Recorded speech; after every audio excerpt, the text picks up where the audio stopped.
दोस्तों कल बजट है और मार्केट खुला है, लेकिन बजट 11 बजे से है। उससे पहले एक अलग ही शो चल रहा होगा, the global commodity horror show. जी हाँ, गोल्ड और सिल्वर में कल जिस तरीके का कोहराम मचा है, चांदी तो 37% गिर गई एक ही दिन में।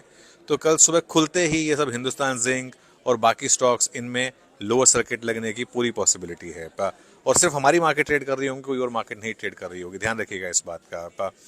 एक बड़ा सवाल जो बहुत लोग पूछ रहे हैं कि क्या एक रिवर्सल ट्रेड है, कि जिसमें कमोडिटीज में अब सेल ऑफ होगा और इक्विटीज में रैली आएगी। आई थिंक ये कहना अभी थोड़ी जल्दबाजी होगी, ध्यान रखिएगा। कमोडिटीज ने बहुत शानदार रिटर्न्स दिए हैं और ये एक केविन वॉश की जो अनाउंसमेंट है उसकी वजह से, जो मर्जी कह लीजिए, मार्केट को एक ट्रिगर की जरूरत थी तो कमोडिटीज गिर गई। हाँ, डिक्लाइन बहुत ज़बरदस्त है और ये एक और आपके लिए एक साइन है कि किसी भी एक एसेट क्लास में शायद आपको अपना सारा पैसा नहीं डालना चाहिए। लेकिन कल काफ़ी इंटरेस्टिंग सेशन होने वाला है। मुझे लगता है कि शायद ये जो दो ट्रांसफॉर्मेशन रिफॉर्म जो हमने देखे कि पिछले बजट में जो टैक्स कट हुआ, उसके बाद जो जीएसटी कट हुआ, और जिस तरह से थोड़ा बहुत नहीं, अच्छा सपोर्ट मिला इकोनॉमी को और एक मल्टीप्लायर इम्पैक्ट मिला, खास करके जो ऑटोमोबाइल सेक्टर के थ्रू होता है। मुझे लगता है कि शायद इस बार ये जो कैपिटल गेन्स का जो बात है वो बहुत हावी है, और मेरे हिसाब से शायद उसको उसी के ऊपर सबकी नजर रहेगी। अगर उसमें कुछ डिसअपॉइंटमेंट आया तो शायद it may be disappointing for the markets. लेकिन ओवरऑल गवर्नमेंट एक रिफॉर्म्स की तरफ जो मूव हो रहा है वो बहुत अच्छी बात है, making trying to make the business easy.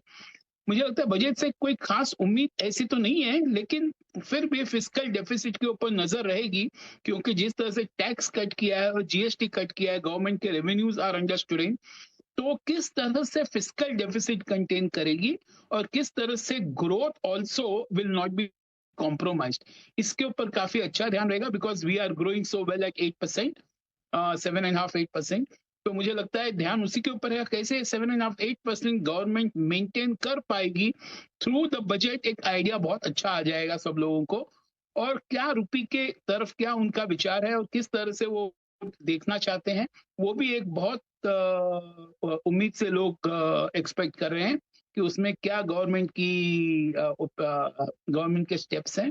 तो मुझे these are some of the steps that I think budget के लिए वी ऑल आर एक्सपेक्टिंग। ठीक बात है। उम्मीदें वैसे कम है, बहुत ज़्यादा है नहीं। अगर कोई टैक्सेशन से रिलेटेड बड़ा आ जाए तो एक अलग बात है।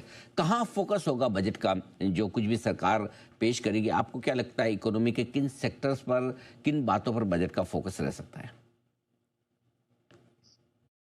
मुझे लगता है जिस तरह से जो ये ईयू ट्रेड डील साइन होने वाला है और जिस तरह से overall geo political scenario emerge हो रहे हैं, इट इज क्लियर कि डिफेंस सेक्टर को अच्छी तरह से सपोर्ट करेंगे, अच्छी तरह से उसको इंसेंटिवाइज रखेंगे, क्योंकि ये नॉट ओनली डोमेस्टिक रिक्वायरमेंट का मीट करेगा defence, but also now we will start looking for export opportunities. तो किस तरह से इसको और मजबूत किया जाए, कंसोलिडेट किया जाए, तो डिफेंस सेक्टर एक जरूर रहेगा।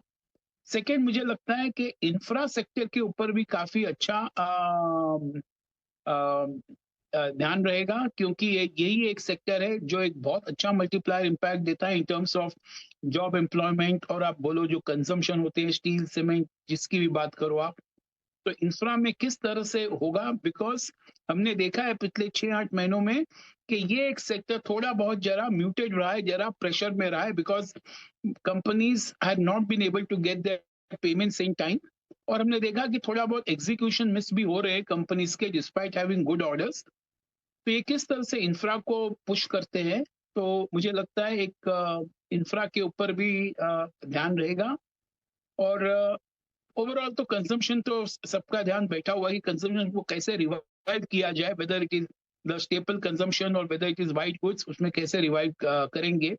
देखिए, एक सबसे बड़ी बात केवल बजट के लिए ही है, क्योंकि जिस प्रकार की घोषणाएँ कल बजट में आती हुई दिखाई देगी, वो तो अलग चीज़ है और बाज़ार वेट भी कर रहा है। कल अदर कंट्रीज़ के मार्केट बंद रहेंगे, लेकिन इंडिया का मार्केट खुला रहेगा। लेकिन एक चीज़ आप सोचिए कि कल जिस प्रकार से 37% की गिरावट चाँदी में देखने को मिली है, तो अब कल इंडियन मार्केट जब ओपन होगा तो कमोडिटीज़ का मतलब मेटल सेक्टर का इंडियन मार्केट में क्या होगा, कल लोअर सर्किट भी कई स्टॉक्स में लग सकते हैं। ये चीज़ आप गार्ड बांध लीजिए, और यदि ऐसा होता है तो कल कोहराम तो इंडियन मार्केट में मचता हुआ ही नज़र आएगा। तो अब देखना होगा कि किस प्रकार के हालात कल इंडियन मार्केट ओपन होते ही मिलने चालू हो जाएंगे, क्योंकि यदि कमोडिटीज़ में गिरावट आती है, मेटल सेक्टर में गिरावट आती है, तो उसका इम्पैक्ट तो इंडियन मार्केट पे पड़ता हुआ ही नज़र आएगा खुलने के साथ ही। लेकिन फिर बजट की शुरुआत होगी, वित्त मंत्री किस प्रकार से बजट पेश करती हुई नजर आएगी, मार्केट की नज़रें बिल्कुल टिकी हुई है। और एक चीज़ आप गांठ बांध लीजिए कि यदि मार्केट में बजट सही नहीं आता है तो इंडियन मार्केट के लिए कल का दिन एक काला दिन देखने को मिल सकता है, और यहाँ से इंडियन मार्केट में ज़बरदस्त गिरावट देखने को मिल सकती है। और ये गिरावट काफ़ी ज़बरदस्त होगी, जो आप सोच भी नहीं सकते हैं, क्योंकि लोगों के पोर्टफोलियो ऑलरेडी नेगेटिव है, लोगों का माइंडसेट भी जो है धीरे धीरे नेगेटिव ही होता हुआ नज़र आ रहा है। लेकिन जिस प्रकार से कल मार्केट रिएक्ट करेगा, वो देखना होगा कि मार्केट कैसे रिएक्ट करेगा, क्योंकि कल का दिन जो है वो लेवलों को रिस्पेक्ट नहीं करेगा। कल का दिन केवल चलेगा एक डायरेक्शन के हिसाब से। यदि तेज़ी आती है तो वो तेज़ी काफ़ी ज़बरदस्त देखने को मिलेगी, गिरावट आती है तो वो गिरावट भी काफ़ी ज़बरदस्त देखने को मिलेगी। तो कल के दिन सतर्क रहिए, अपना पैसा डूबने से बचाइए, अपनी कैपिटल डूबने से बचाइए, क्योंकि यदि कैपिटल लॉस होती है तो दिक्कतें फिर आपको बढ़ने वाली है। तो ये सभी चीज़ें कल के मार्केट के लिए अहम रहेगी, इसलिए सतर्क हो जाइए कल के मार्केट के लिए।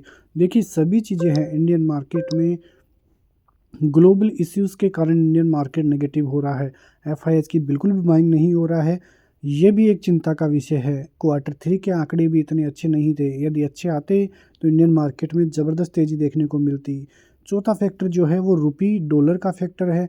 डॉलर जो है गिर रहा है, उसके बाद रुपया भी गिर रहा है, ये एक अनोखी चाल जो है इंडियन मार्केट की तरफ से भी देखने को मिल रही है। ऑलरेडी आप देखें तो रिजर्व बैंक के माइंड में भी यही होगा कि रुपये को थोड़ा इस समय गिरना चाहिए, और वैसा ही गिर रहा है। लेकिन ये एक अब लेवल जो है वो चिंता का विषय भी है, क्योंकि यदि इसके नीचे भी रुपया जाता रहता है फिर कंट्रोल के बाहर रुपया और ज़्यादा हो सकता है। तो दिक्कतें वहाँ से भी होती हुई नज़र आ रही है। और जिस प्रकार की ईरान के ऊपर रणनीति अमेरिका की जिस प्रकार से चलती हुई नज़र आ रही है, वो भी बड़ा फैक्टर था। ये सभी चीज़ें तो अलग है, लेकिन कल का दिन इंडियन मार्केट के लिए एक अहम साबित हो सकता है।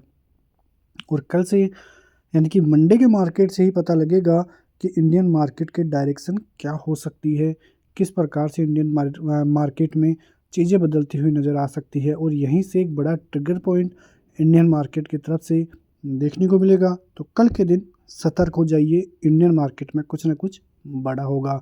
मेरे नेक्स्ट वीडियो में, तब तक के लिए जय हिंद।